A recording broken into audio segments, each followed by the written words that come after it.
Now today on CarTraction I was looking forward to a nice chill day off the YouTube job at Combermere Cars and Caffeine and just enjoying a nice classic car meeting like this, but there are hundreds of cars here and the calibre of cars is probably the best I've ever seen at Combermere, so I thought I've really got to do something here because there's just, I mean look, there's so many gorgeous old cars here today. A little bit impromptu, I'll try and keep it brief today, but there's just so much to see here.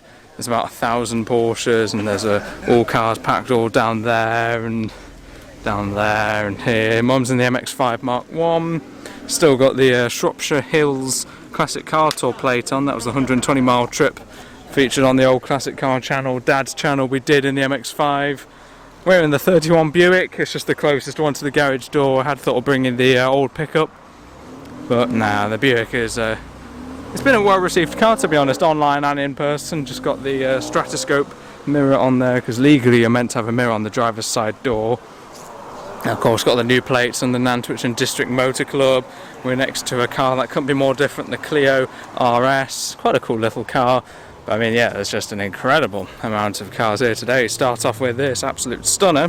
Is Series 1 Jaguar E-Type, a car that needs no introduction. Ferrari Enzo proclaimed it the most beautiful car in the world at the time, so admittedly that was about the Roadster, but I think the fixed head coupe body is even prettier. Yeah, just a stunning shape, really. And this looks to be a freshly restored example. Beautiful car, and this is something that I haven't seen before. An old, is it an Austin FX4 taxi? This looks to be in really nice condition. Actually, definitely not the sort of car I've seen before. Plenty of space in the back, as you'd expect, and a lovely L&G brass fire extinguisher there. And I know taxis are meant to have a really tight turning circle, so surely quite easy and practical really to drive, especially tight manoeuvring, parking on the central row here at the Combermere Cars and Caffeine Breakfast Classic Car Meeting with that steering lock. Yeah, it should be quite usable. Now this is a car I've seen before, but not at this meet, so it's great to see it out at Combermere Breakfast Car Meet, the monthly meet here. This is August 2025. Lovely 911 Carrera RS, sort of sports road race car you could say, absolutely stunning. And the Scimitar, this is another car we haven't seen before, quite an early example of a Scimitar. Most of the Scimitars you see are the SE5 and SE6As, which is the sort of shooting brake, almost estate-like body, but this is a much earlier Scimitar coupe, powered I believe by the Ford Essex V6, I think. But I really love the look of these early, probably late 60s Scimitars. Really beautiful looking cars, I think. Reliant Scimitar, of course, fiberglass body. And I'll look at that lovely Ryan in a moment, but of course how could we not feature one of the most stunning cars that's turned up today, the Lamborghini 400 GT 2+2. Pretty much the second model Lamborghini ever made. There's of course the 350 GT that came along first. This is the 400 GT, Jensen Interceptor, SP 6-pack carburettor, and the MGB GT, seen those cars quite a few times before. Yeah, there was the 350 GT, and then there's the 400 GT. This is the 2+2 model. The 350 had like a big single sort of like throat lozenge shaped headlight. This has got separate headlights, which I probably prefer. I believe the owner of this one has quite a collection of cars. He's obviously got this absolutely stunning, beautifully restored 400 GT 2+2, and also a Countach, Lamborghini Countach, and also a Miura. We've seen all those cars before. The Miura is white, the Countach is red, and this is in a lovely shade of blue. Got the Rudge Barani, I think they are. Yeah, Rudge Barani wheels. Same basically as a contemporary Ferrari, V12 Ferrari. This of course a V12 Lamborghini. Absolutely stunning, bit of a left field choice, not a very well known car. The first Lamborghini people think of when they think of sort of earlier Lamborghinis is the Miura, but this came quite a bit before that, sort of mid 60s, I'd say that one. And then for a bit of pre-war, early to mid 30s, a Riley 9, maybe a Lynx Tour or something similar to that. I don't know the specific bodies. I know that was the Monaco Saloon, which is a lovely looking saloon, but as you can see this is a 4-seater Tourer, pre-selected gearbox. You select what gear you want to go next, so if you're in first, click that up to second just while driving normally, and then you press the clutch on the floor, and then it does go into your pre-selected gear second, then you pre-select whatever next gear you think you'll be going into.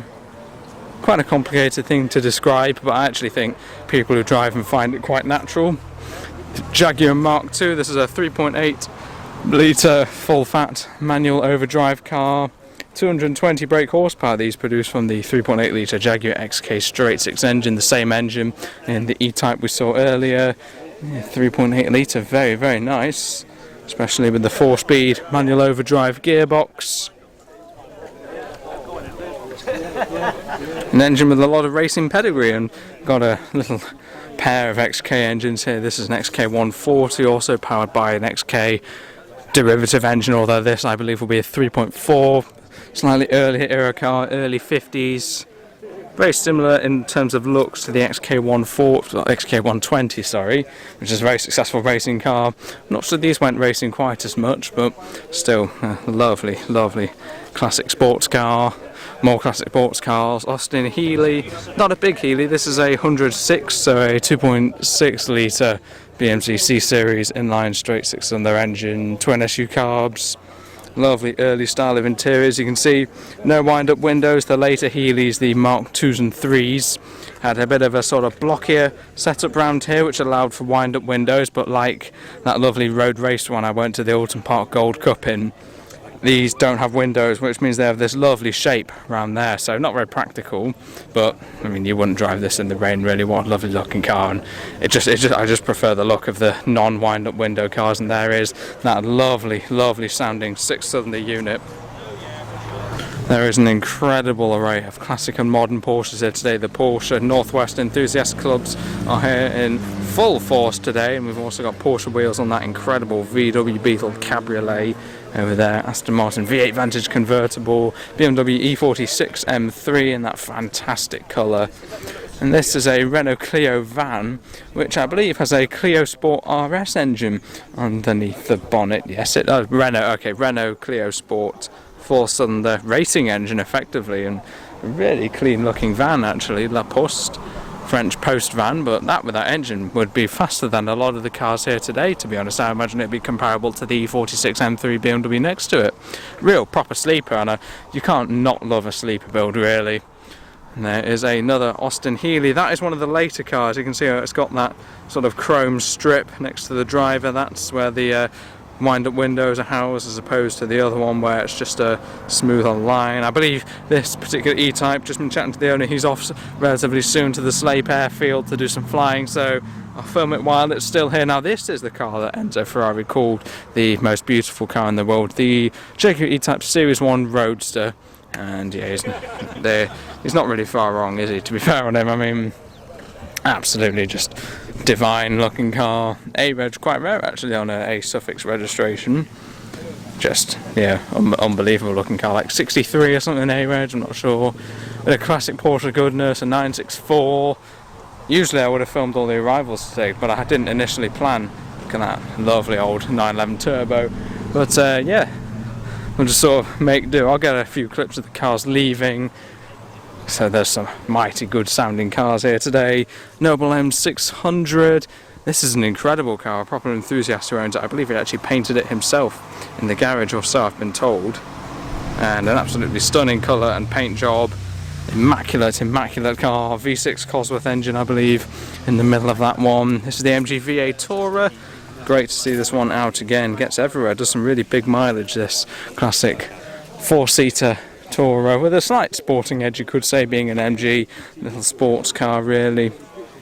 Lovely, lovely car. Lotus Evora. These are a lovely set of colours on lovely sort of metallic-y green. Jaguar XK150. Beautiful. Classic British GT, also a Jaguar XK straight 6-cylinder engine. This one, I believe, being a 3.4, is it, in these?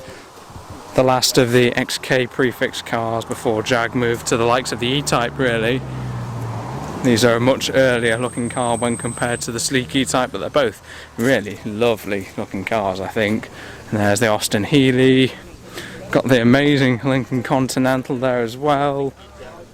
Or is it a Lincoln? Yes, it is a Lincoln Continental. Yeah, I've seen this one a few times before, and it doesn't get old seeing it. It has the plushest of plush interiors. It's unbelievable. This Morgan gets a fair bit of use. Seen it absolutely everywhere recently.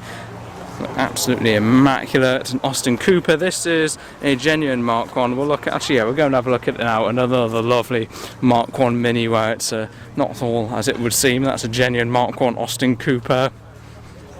Have a little look around here, see what else there is. Lotus Elan, the front wheel drive, is it a Yamaha twin cam engine? Oh, Isuzu, yeah, twin cam engine. Fiat Uno Turbo IE, really fantastic little pocket rocket.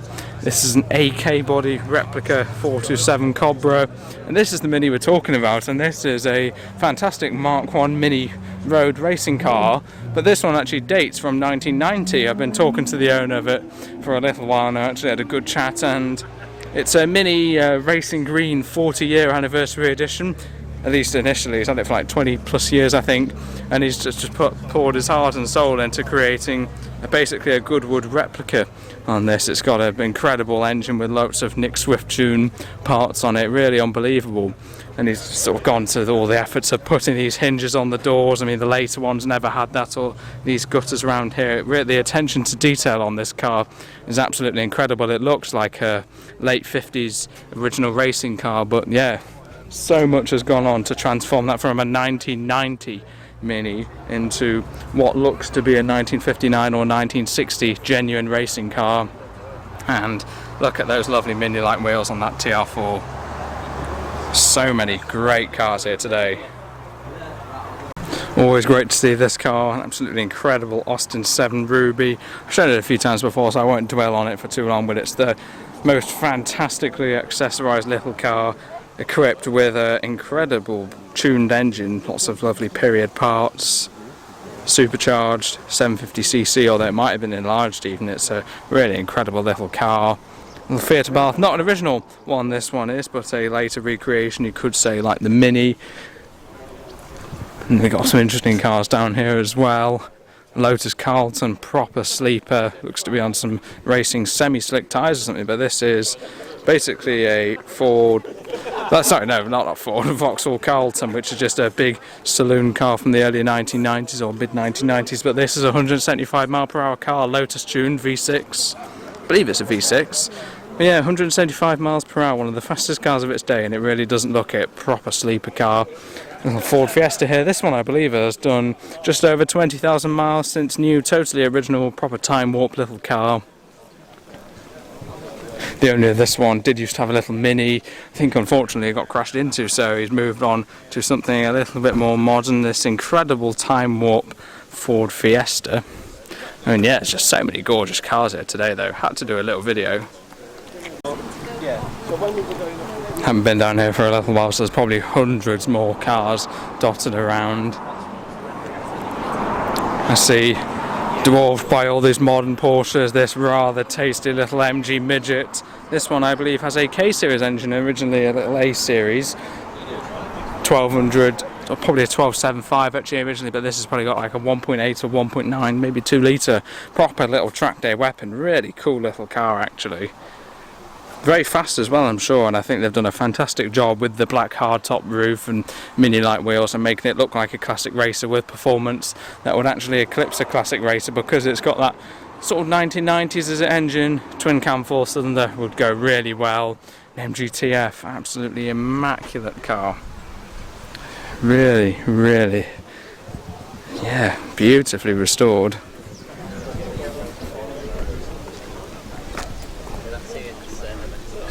One of many 996 generation Porsches here today, and then the only 944 of the day, this fantastic resto-modded and restored example that we've seen plenty of times before.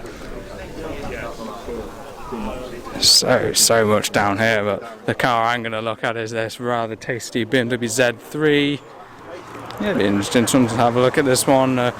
Achievable second car maybe, it's just down to insurance, because these are actually incredibly cheap. A sort of 2.2 litre BMW Z3 is probably achievable for £3,000 with decent mileage on, really reliable engine, really reliable quality car. 2.2 litre straight six, I think they're about 170 brake horsepower, so enough. And I believe the 2-litre cars, 2-litre straight 60s also came with. They came with a 1.94, a 2-litre, 2.2, 2.8 and 3-litre straight 6. The 2-litre cars didn't have a limited slip diff, but I think if you went 2.2 upwards they have a limited slip diff, so that's probably what I'd want to do, just handle that a little bit better. The styling of these cars are a bit Marmite, but I think BMW did a fantastic job of capturing that retro charm of the BMW 507 really in this later 1990 sports car, and they're just so affordable today, it's really hard to believe. A pair of Harry Power Nissan Skylines, those sound incredible. BMW M2, probably quite a good daily, very fast car. Look at this, a very smart little Caterham 7. I really love little cars like that, especially when they've got the proper old style lamps. TVR Tuscan, this was really loud on the way in. The TVR Speed 6, straight 6-cylinder engine, Ford Sierra there, very original looking car. Yeah, certainly a lot going on down here. Just beyond this very sharp looking Mercedes we find quite an interesting little Caterham actually. Competition and Classic Engineering is a restoration workshop that is, he was actually interested in employing me as an apprentice for some time. I don't know whether that's going to happen now or not. It was in a classic car bodywork or something, which would be quite a fun thing to do, but I think he's just a little bit busy, as all restoration shops are. I don't think they're too far away. Competition and Classic Engineering, I can't quite remember where they are, but yeah, this must be his sort of flagship track day car. I haven't seen it before. Cool to see it out and about. Jaguar XK. This is the Series 2, really stunning looking car I think. I can't quite decide whether I prefer the Series 1 or the Series 2. Volkswagen Carmen gear down here. Really delightful looking car. Beetle based, rear engined, air cooled. Lovely, lovely shape. I'm sure Mum will quite like to see that one. 987 generation Porsche Cayman, BMW Z4. These are so fast. They really are. Yeah, 3-litre SI, 3-litre straight 6-cylinder engine in a small car like that would be so entertaining and really very nippy. Got the Nissan Skyline here, and the Cayman GT4 RS. I was saying a bit about the Lotus Carlton earlier, how that was a proper sleeper car, and this is on par with it. This is a Jaguar XFR, so basically a Jaguar saloon, but this has a naturally aspirated, I believe, actually, V8 engine. This one is a bit breathed on. It's like 550 brake, or is it supercharged? I can't remember. It might be supercharged. Yeah, but this one, I don't know what they were standard, probably 420 brake, and this has been hopped up to 550. It's an unbelievable sounding and looking car. As you can see, it's got these fancy air intake, all very tuned, and probably ECU fettled under there, but proper sleeper car, and it's actually quite a good looking car really, and it would sound and go incredibly really. 550 brake I think, or maybe even more. I think on those wheels. Z3, absolutely wonderful looking car.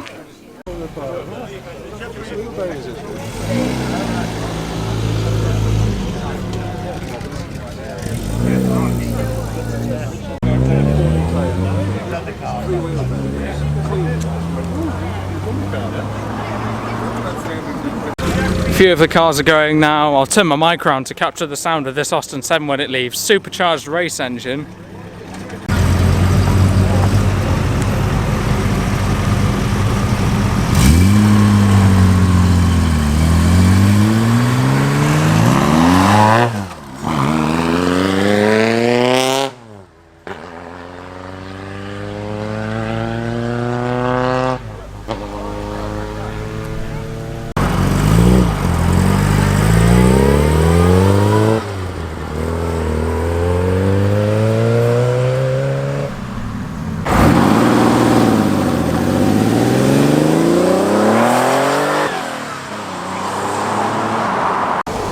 Right everyone, well that is pretty much it from the August 2025 Combermere Cars and Caffeine breakfast car meeting. The video is probably a little bit shorter, that's because I just did a quick one, brief one today, because I started a little bit later. I'd usually film all the arrivals and stuff. This is a very tasty Triumph TR6 wire wheels.